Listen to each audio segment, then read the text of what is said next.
అస్సలాము అలైకుం వరహమతుల్లాహి వ బరకాతుహు. ఉభయ తెలుగు రాష్ట్రాల ప్రజలందరికీ ఒక గొప్ప శుభవార్త.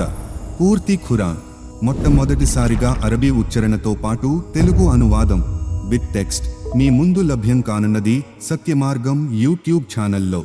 అల్హందులిల్లా, ఇప్పటి వరకు 28వ సూరా అల్ ఖసస్ నుండి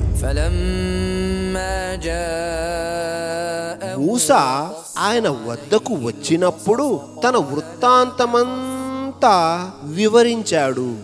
114వ సూరా అన్నాస్ వరకు. قل أعوذ برب الناس. ఈ విధంగా చెప్పు, నేను మానవుల ప్రభు రక్షణ కోరుతున్నాను. 86 సూరాలని పూర్తి చేయడం జరిగింది. మరొక 4 నెలల్లో ఇన్షా అల్లాహ్ సూరా అల్ ఫాతిహా 1 నుండి సూరా అన్నం 27 వరకు పూర్తిగా అందుబాటులోకి రానున్నది. ఈ పుణ్యకార్యం ప్రాజెక్ట్ గురించి దువా చేయవలసిందిగా కోరుచున్నాము. మీ ధార్మిక సంస్థ సత్యమార్గం. నజీర్ అహ్మద్ ఖాన్.